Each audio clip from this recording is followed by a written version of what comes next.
Talk to us about early Tavistock sort of journey. How did it start? What was the first, say, 6 months process? What were the real tough parts of getting it up and running, so to speak? The very early stages, the first things we did together was literally go out and bought a phone from Car Phone Warehouse on St. Joseph High Street. It was the cheapest phone in the store, and it was a pink flip phone. And we started it with pretty much no money, and it was all about building a database. But I stopped doing it. I didn't remember how long after it was. Probably like a few weeks. Literally a few weeks. Maybe. A few weeks, a month, something like that. And because Marcus dropped out of school. I don't know if you saw that in your research. I did. You did? Okay. We'll get to that. We'll get to that. And so Marcus is definitely better positioned to answer that.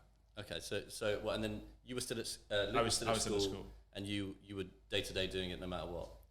Yeah, so I mean, at the very early stages, I don't know if it was a few weeks, but even when you stopped, I think it was a couple months. I was still in school.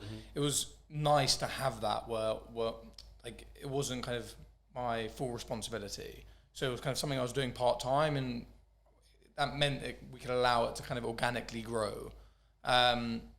Once I went on it full time, it was just, I mean, very much the same thing Luke and I were doing, just more of it. So, mass recruitment, trying to find as many tutors as possible. It was very much led by what students were looking for. So if a student called another agency and said, "Hi, I need a tutor that could help with biochemical engineering," the agency would say, "Sorry, we don't help with biochemical engineering, or we don't do undergraduate tutors." And was that the point really when you first started offering the more unusual subjects as a?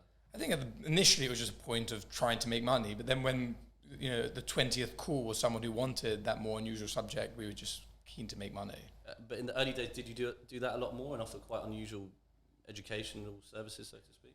We did it until like 3 years before we sold it. Oh, really? Okay, so you really mainstreamed that as you grow naturally.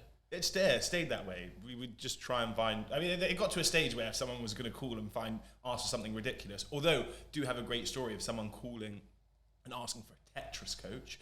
And I read that you also got asked for a FIFA coach. We didn't actually get asked. As a joke, we put up FIFA coaching on our website. Okay. We had about 3 requests, and we did send a friend around to go and teach FIFA at someone's house. Okay, which is kind of crazy.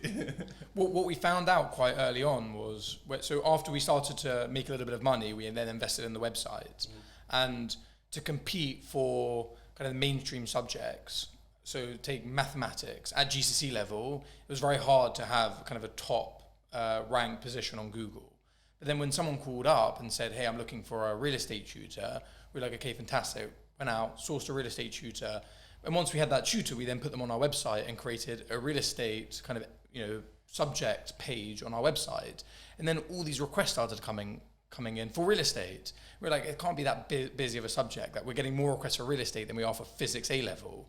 But it was just because on Google, we were the top ranked website for real estate tutors because nobody else was doing it. So this was SEO is very easy when you're competing against no one.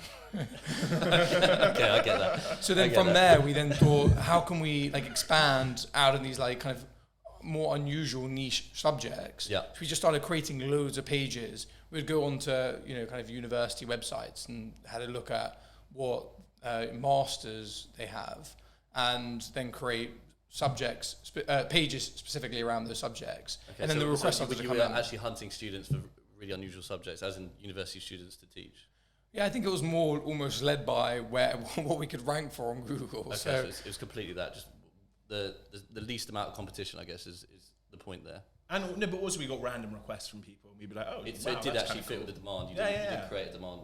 Sometimes I think we did a bit of both, but there were instances where someone would call us and ask something really random. We were like, "Wow, I didn't even think of that." Yeah.